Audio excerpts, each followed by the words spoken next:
This world has always been so. Life abides no reason, for none are born by their own consent. Death abides no reason, for it cannot be defied, even by those who see it coming. Time abides no reason, for it deprives us all equally, yet brooks not a second to be reclaimed. Space abides no reason.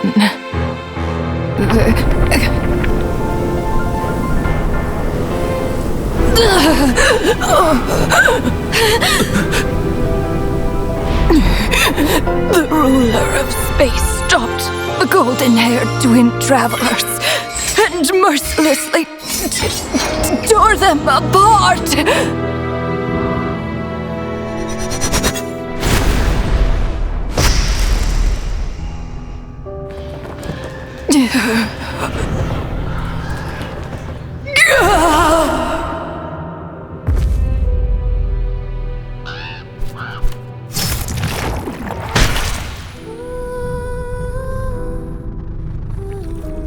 The beer... No. This looks more like Rhindaughter's doing. Please don't litter other people's spaces with your bizarre creations. Unsurprisingly, all life here has been rendered unstable, tainted by the ruler of space. I have seen enough to know that repeating this experiment would be fruitless.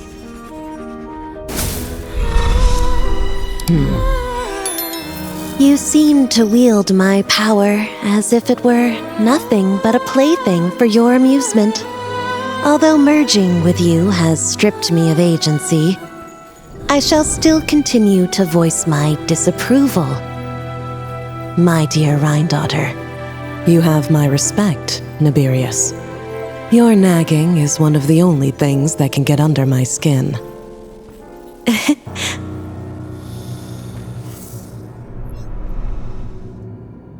And you, Istaroth, why did you bestow history upon them?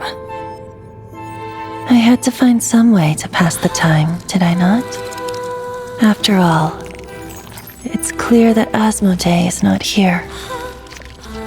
Well, perhaps you could share your input a little earlier next time. But you're right, there's no trace of Asmodee here. Where has she gone? Anyway, it's time I put this space out of its misery.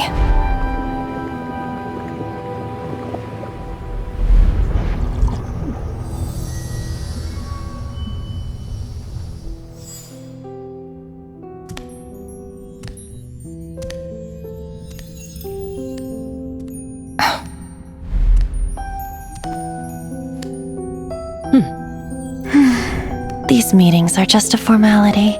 Does it really matter that only 3 of us are here? I, for one, think that we should find her. Since the Heavenly Principles cast us as shades, not one of us has ever missed a meeting. What if she just switched sides? Finding her would do more harm than good. Now there's an interesting idea. Better than being devoured. Just switched sides? You make it sound like such a trivial affair. We are shades, shadows of the Heavenly Principles. It's unthinkable. Unless she loves her new master more than her own self. Renova, do you know that you're being watched? By whom? Whose gaze could pierce this far?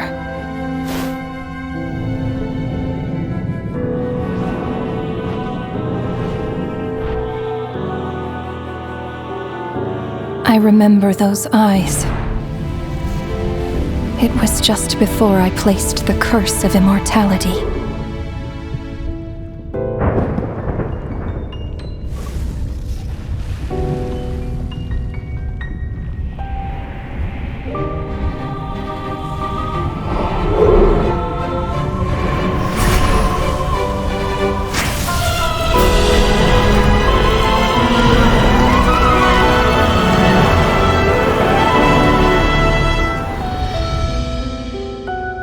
Ah, yes.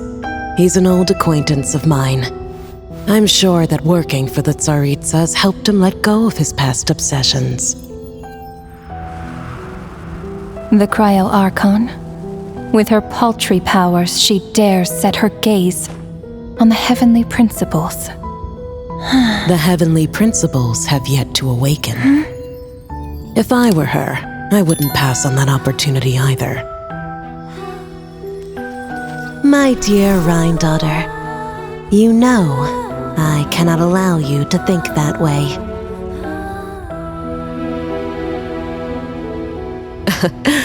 It was purely hypothetical, Nibirius. For lack of a direct order, I say it's time we intervened. Of course, to the extent permitted by the rules.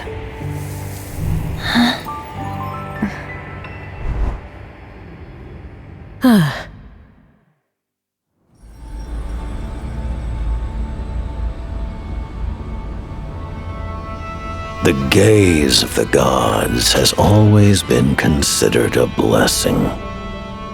Hence the origin and meaning of visions. People have always yearned for the gaze of the gods. And yet, it is said that when mortals look directly upon the gods, they invite their wrath and retribution. And what of it? Lives will be lost, a nation brought to ruins. So be it. It is nothing I have not endured before. I already know the price of gazing upon the gods. So tell me, what is the price of killing a god? The god stays silent, as if the thought had never once crossed his mind. To all those who dare not look up to the heavens, Her Majesty the Tsaritsa says this. Behold, even the gods have their limits.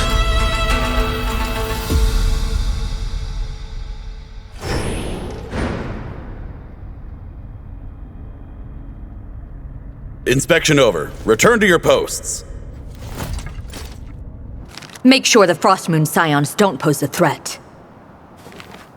Per the Pale Star Edict, we are to retrieve the damselette from Nod Cry, whatever it takes.